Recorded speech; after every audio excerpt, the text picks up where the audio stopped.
to my first video tutorial.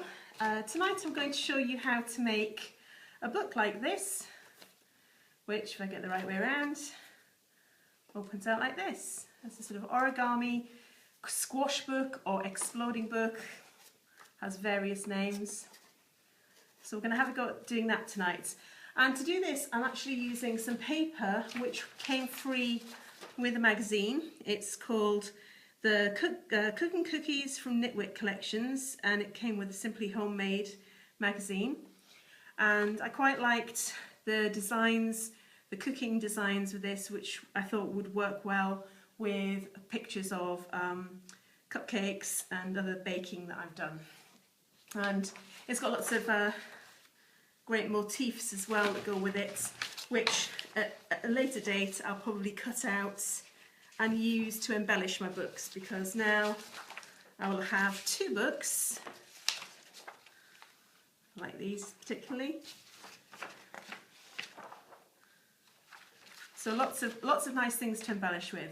Okay, so to make the book, what you're going to need is 3 pieces of 8x8 paper. You can either have all the same or you can have all different, like I've got here. You then need 2 pieces. Ideally you would want 6x6, but because this is from an A4 sheet, I've actually had to go with 6x5.5. And also to go with this, you want 2 pieces of chipboard, which I'm going to cut from this piece here. And because my finished book the pages inside will be 4x4 pages, I want the cover to be a little bit bigger. So I'm going to cut my chipboard covers at 4.5 inches.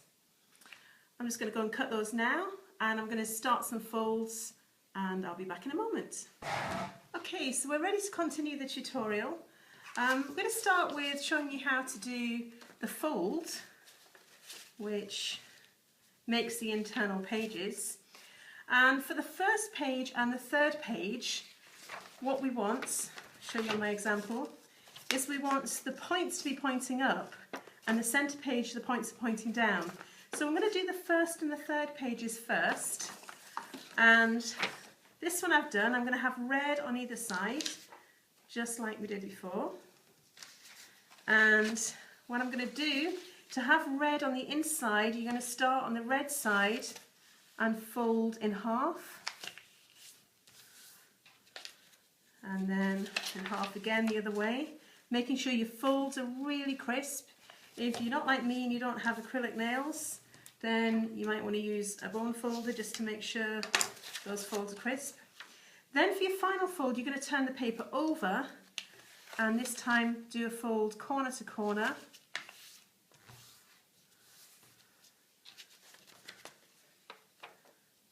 And then that's going to give you your folded page. Okay, so that's my first and my third page is done. What I want now is I want this centre page. This is the side I want to use.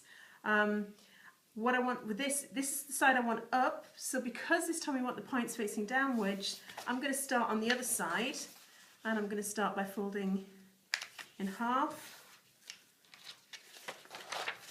Then in half again,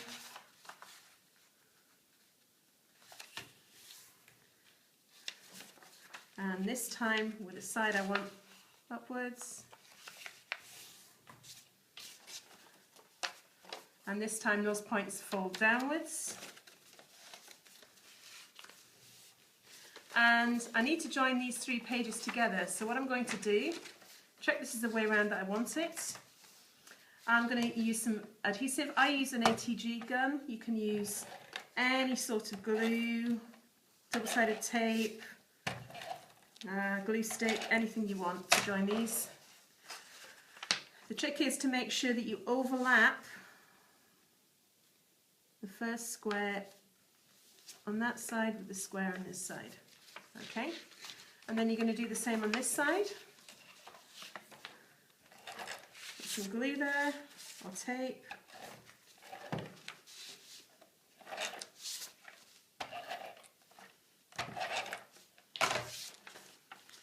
And again,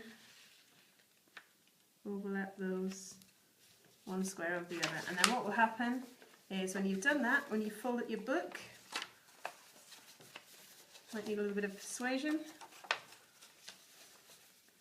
And there's your nice stack of pages with that nice green stripe in the centre. Okay, so to do the covers, these both need to be covered with chipboard. And there's my chipboard. This one I already covered. So what I'm going to do is I'm going to cover the chipboard again. You could use glue for this, double-sided tape, whatever you prefer. I like my ATG gun. And just glue it down. Then what you want to do is snip the corners. I'm just going to use my trimmer for that because it's handy.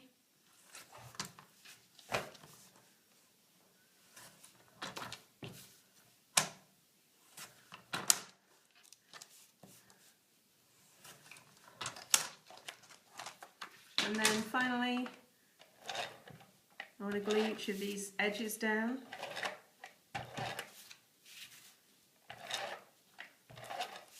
Make sure I've got plenty of tape on there, the holes, and side at a time, just fold them over. This is quite thin paper, so you don't need to score it first. If I was using thicker paper, I would score along the edge of the card before I folded it to make sure I got a nice clean fold. Okay, so I've got my 2 bits of card. There isn't really a right way up with these, so it doesn't really matter. But what I'm going to do on the front here, I'm going to put some tape.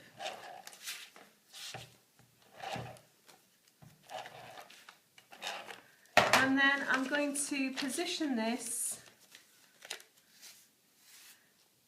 pretty much centrally so that it's actually going to hide that raw card that you could still see there. Then what I'm going to do, I'm going to put more tape on top of that.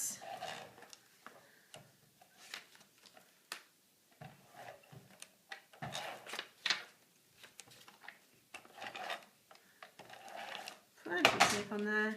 And I'm going to do the same thing, I'm going to just stack them up. And that will then open up to reveal my completed book, which I can then embellish with all sorts of those cutouts. Let me hold it up that way because the writing is the right way around. Embellish that with some of the cutouts to make a nice little book showing my cupcakes. Thank you very much.